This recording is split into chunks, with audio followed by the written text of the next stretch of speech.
Ma'am, this area is restricted. You need to leave. I work here. I'm just heading to my lab. Your lab? Huh. Okay, sure. I have my ID right Look, here. I don't know who you think you are, but authorized personnel doesn't include people like you. I've been coming here for 6 years. There's been a The mistake. only mistake is you not leaving. Last warning. The security guard had no idea what he just walked into. In the next 8 minutes, he would lose his job. He would trigger a federal investigation. He would make international headlines. The woman he was threatening to arrest had credentials he couldn't even pronounce. Dr. Elena Martinez wasn't just a researcher. She was a Nobel Prize winner in chemistry. She was the most cited scientist at the facility. She led a $47 million research grant that literally funded the building they were standing in. Her face was on the wall in the main lobby, 30 feet away. She had spent 23 years earning 2 PhDs. She published 187 research papers. She trained half the senior staff in that facility. And the hallway cameras were recording everything. Before I continue, let me ask you this. Have you ever been treated like you didn't belong somewhere you had every right to be? Drop your answer in the comments. But the security guard had no idea who he was dealing with. Dr. Elena Martinez was 51 years old. She was a distinguished professor of molecular chemistry. She ran the Advanced Materials Research Laboratory. She had worked at this facility for 6 years. Her background was impressive.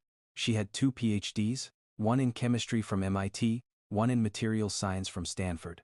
She had published 187 research papers in major science journals. Other scientists had cited her work more than 12,000 times.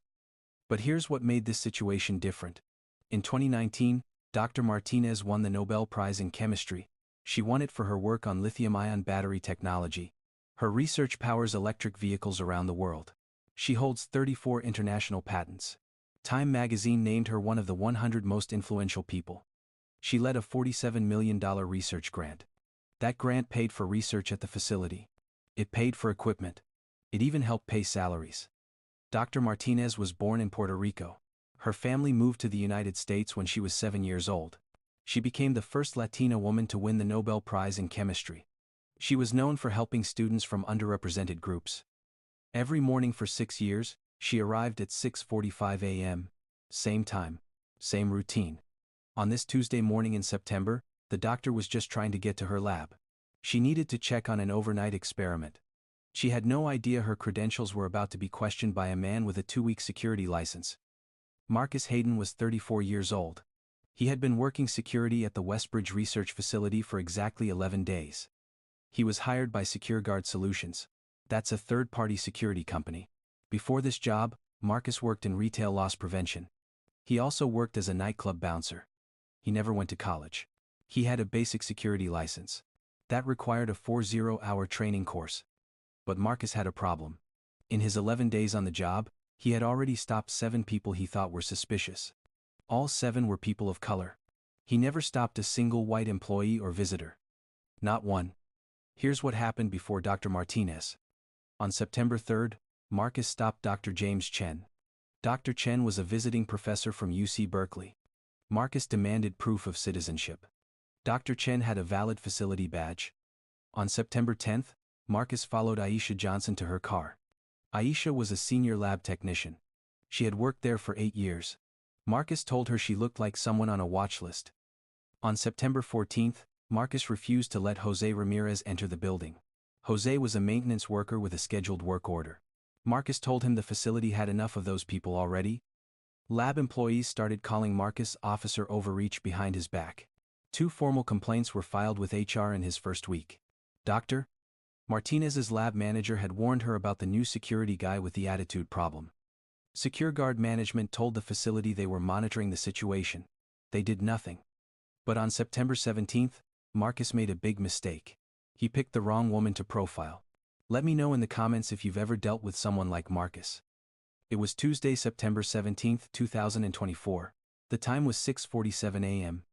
The Westbridge Research Facility sits in Cambridge, Massachusetts. It's a 4-story glass and steel building. It's home to 340 researchers across 12 departments. Dr. Martinez's lab was on level 9. It was a quiet morning. Most staff arrived between 8 and 9 a.m. The building was nearly empty. You could hear the hum of air conditioning. The automated lights were just starting to turn on.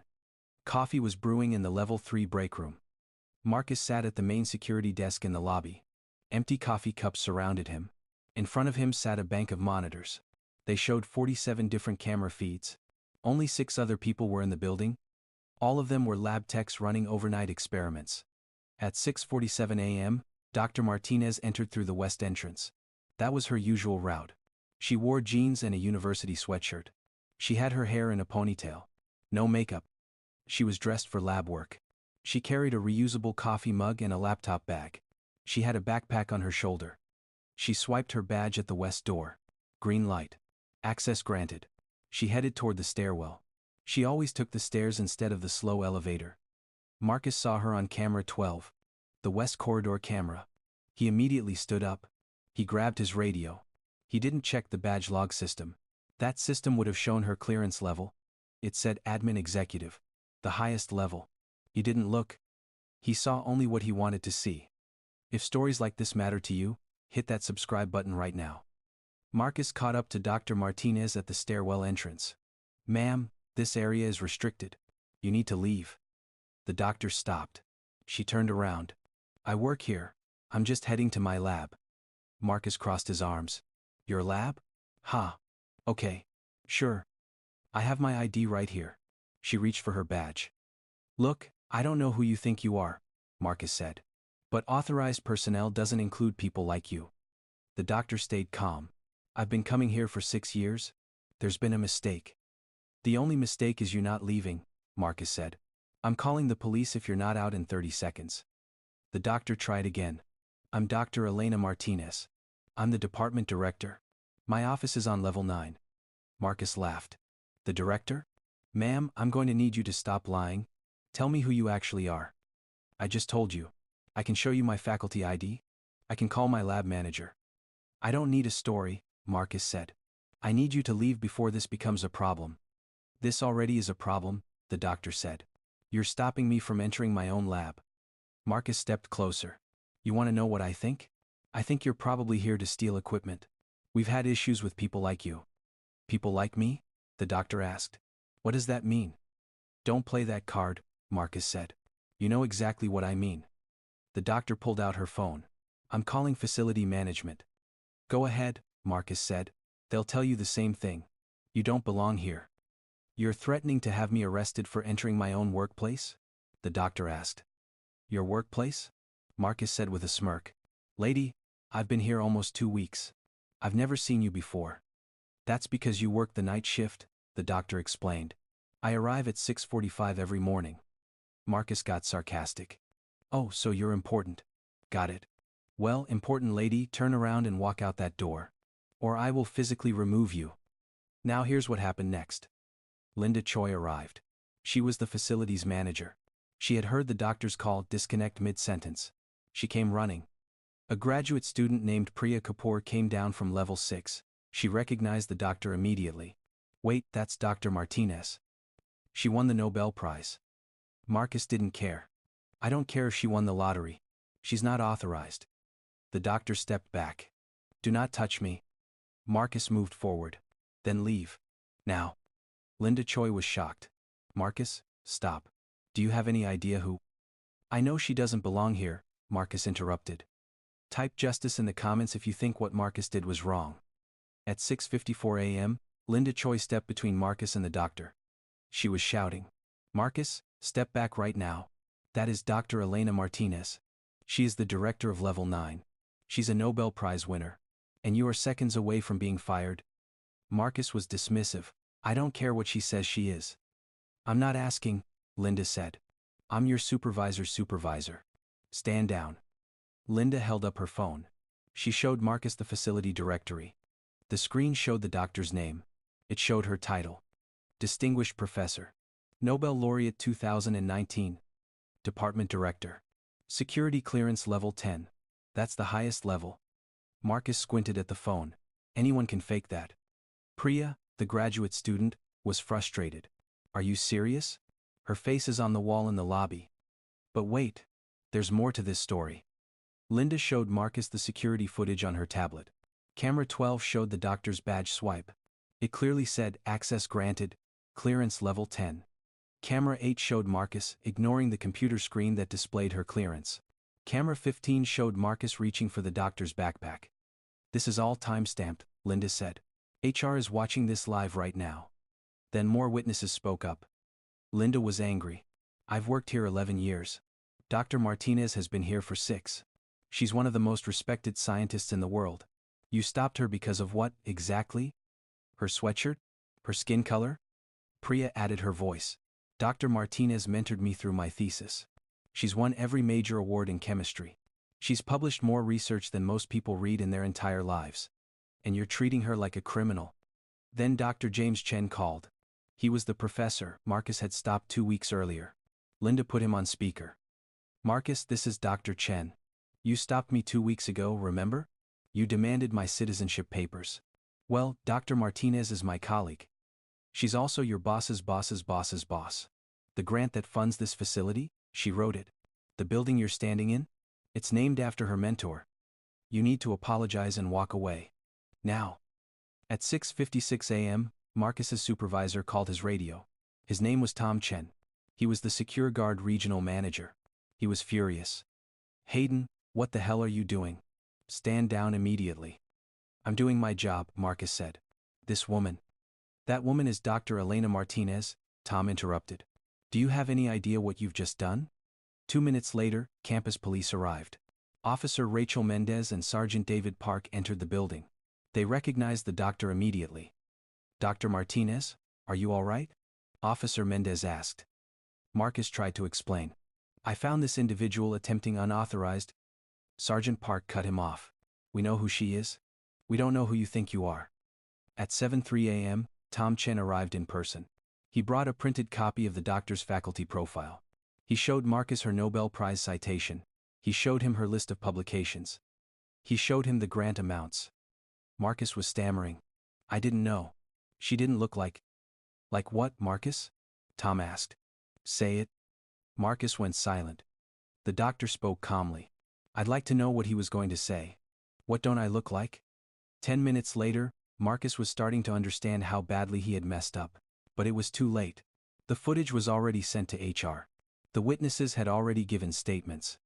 And someone had started recording on their phone. A 2-minute and 47-second video. It would be uploaded to Twitter within the hour. Let me know what you think should happen to Marcus in the comments below. At 7:08 a.m., Dr. Raymond Cole arrived. He was the facility director. The HR director, Sarah Blackwell, joined by video call on Linda's tablet. Tom Chen stood nearby, visibly panicking. Dr. Cole reviewed the footage. He watched from 6:47 a.m. to the present. He pulled Marcus's employment file. Marcus was hired on September 6th. Minimal background check. He checked the badge log. The doctor's badge showed 1,847 entries in 6 years, always between 6:30 and 7 a.m. He reviewed Marcus's incident reports from the past 11 days. Marcus's story fell apart fast. Marcus claimed the doctor was acting suspicious. He said she was looking around nervously. She was trying to avoid being seen. The camera footage showed something different. The doctor walked directly to her usual entrance. She swiped her badge without hesitation. She headed straight for the stairwell. Same routine as 1,846 previous mornings. Marcus claimed the doctor couldn't provide proper ID. He said she couldn't explain why she was there so early. The audio transcript told a different story. The doctor clearly stated her name, position, and purpose within the first 30 seconds. Marcus interrupted her 4 times. Marcus claimed he was following standard protocol for unrecognized people in restricted areas. Tom Chen read the Secure Guard protocol out loud. If badge scan shows green access, allow entry. If individual claims employee status, verify in database before confrontation. If in doubt, call supervisor immediately. Marcus did none of these things. He never checked the badge log system. Dr. Cole made his decision.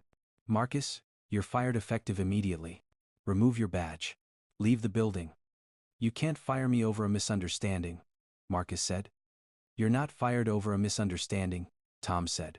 You're fired for ignoring protocol, for racial profiling, for physical intimidation, for creating a hostile work environment. You're also fired because we're about to lose our contract with this facility because of you. Sarah Blackwell spoke through the tablet. Dr. Martinez, on behalf of the facility, I apologize. We'll be conducting a full review of Secure Guard's hiring and training. This should never have happened. Dr. Cole added more. We're also reviewing the other 7 incidents Marcus was involved in. If any of those individuals want to file complaints, we'll support them fully. Marcus went through stages. First, denial. This is ridiculous. I was doing my job. You're just caving to political correctness. Then anger. You're really going to believe her over me? I'm the one protecting this place. Then desperation. Wait. Can we talk about this? I need this job. I have rent to pay. Can't we just call it a warning? The doctor was exhausted. I just want to go to my lab. I have work to do. Campus police escorted Marcus out of the building at 7:24 a.m. Linda walked the doctor to level 9. She apologized the entire way. Priya and 2 other grad students were waiting at the doctor's lab.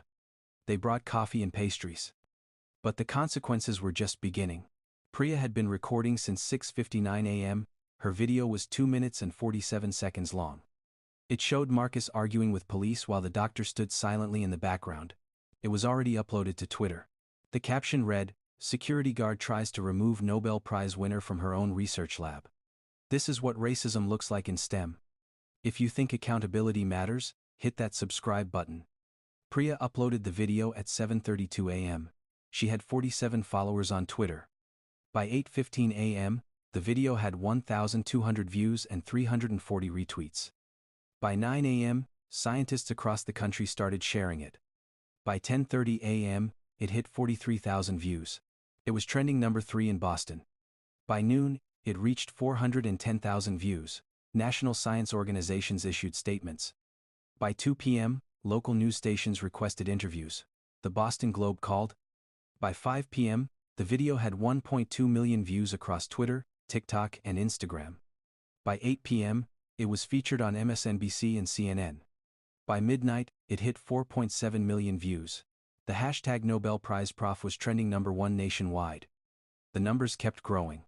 Twitter showed 4.7 million views with 890,000 likes and 310,000 retweets. TikTok added 2.1 million views. Instagram brought 1.8 million more. Reddit put it on the front page with 78,000 upvotes.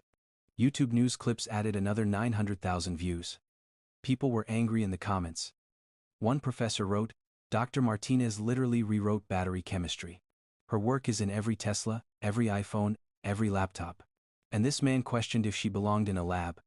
The disrespect is unbelievable." Another account said, "This is every black and brown scientist's nightmare. You can have all the degrees in the world. Someone will still decide you don't belong. Dr. Martinez is a Nobel winner and still got profiled.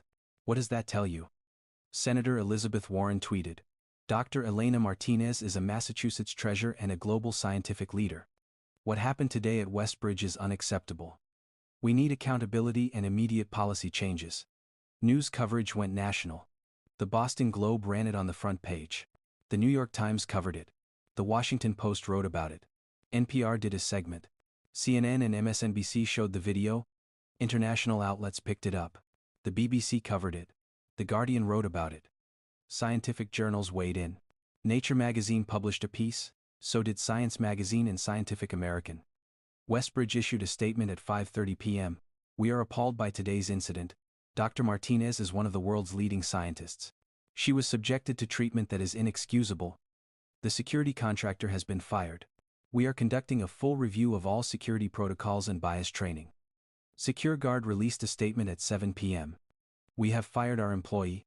We are cooperating fully with investigations. We apologize to Dr. Martinez and the Westbridge community." Marcus tried damage control. He posted on Facebook at 3 p.m. "I was just doing my job. People are making this about race when it was about security." Someone screenshotted it. It went viral. He deleted all his social media by 6 p.m. Too late. 3 days later, Marcus's lawyer released a statement. It claimed Marcus was following protocol. It called him a victim of cancel culture. The statement backfired. SecureGuard released the actual protocol.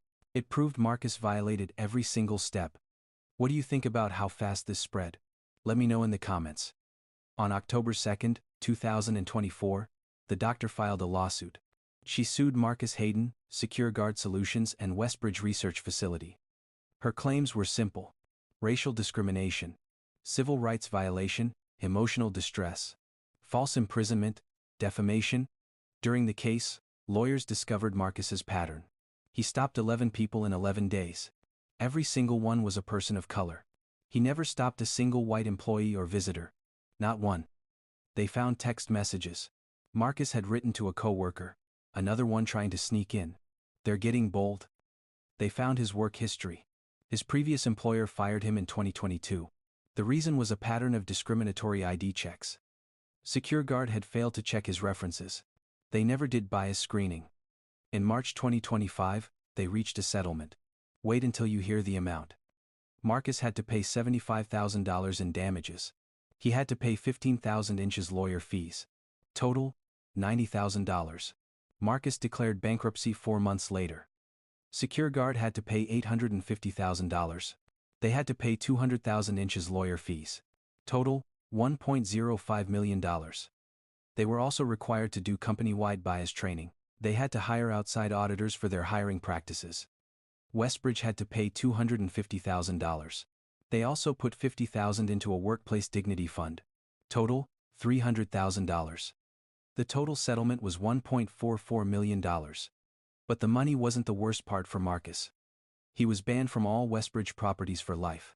He was banned from all Massachusetts State University campuses. Boston area security firms put him on a do not hire list. He deleted his LinkedIn after people started harassing him. He moved to a different state. SecureGuard lost 12 university contracts worth $4.2 million per year. Their CEO resigned. The company laid off 40% of its staff. Marcus couldn't work in security anymore. He couldn't work in law enforcement. He couldn't get any job requiring a background check. His career options were limited to gig work and manual labor. His career was over at age 34. There were also criminal charges. The Massachusetts Attorney General filed a misdemeanor civil rights violation charge against Marcus. In May 2025, Marcus took a plea deal. He pled guilty to 1 count of civil rights violation. His sentence was 6 months suspended. He got 2 years probation. He had to do 200 hours of community service. He had to complete anti-bias counseling. A judge issued a 5-year restraining order. Marcus had to stay 500 feet from the doctor and the Westbridge facility. Marcus's attorney released a statement in March 2025. It said, "Mr. Hayden regrets the misunderstanding and wishes Dr. Martinez well." Marcus never personally apologized. He later failed to complete his community service hours. His probation was extended. The doctor released her own statement. This was never about money. It was about making sure no other scientist, student, or worker faces what I faced. The settlement terms requiring real change are what matter. I hope this case sends a message. Credentials don't determine dignity. But accountability must follow discrimination. The consequences kept going. But the doctor had something else in mind. A statement that would change the conversation. On April 10, 2025, the doctor held a press conference at Cambridge City Hall. She stood with the Massachusetts Attorney General. She stood with ACLU representatives. She stood with 12 other scientists of color who had faced workplace discrimination. She spoke about the personal impact. For 3 weeks after September 17, I couldn't enter my own lab without my heart racing. I would check over my shoulder. I would practice explanations for why I belonged there. In the building my research funded. With my face on the wall. That's what discrimination does. It makes you doubt your right to exist in spaces you built. Then she talked about her professional view. I have 2 PhDs. A Nobel Prize. Decades of recognition. And still, one man decided I didn't belong. Now imagine you're a lab technician. A janitor. A cafeteria worker. You have no awards to defend yourself with. No media attention. No legal resources. You just have to deal with it. And that's wrong. She had a message for workers. If you're a worker who's been profiled, put down, or dismissed, you didn't imagine it. It happened. You have rights. You deserve respect. Don't accept abuse because someone has a uniform or a title. She had a message for everyone else. If you're a bystander, speak up. Linda did. Priya did. Don't wait for someone's Nobel Prize to decide they deserve respect. And if you're an employer, check your contractors. Train your staff. Create reporting systems that work. This was avoidable. She explained what she wanted. I don't want apologies. I want policy change. I want every research facility in America to look at their security rules. I want bias training that actually works. Not just a box to check. I want workers to know their rights and have protection when they use them. She thanked people. To Linda, Priya, Dr. Chen, the officers who treated me with respect, and the thousands who shared my story, thank you. You turned one woman's bad experience into a movement for change. She ended with this. I'll end with this. Respect isn't earned by credentials. It's owed by humanity. On September 17th, Marcus Hayden forgot that. Let's make sure our systems don't. But this case showed something bigger. A pattern happening in workplaces across America.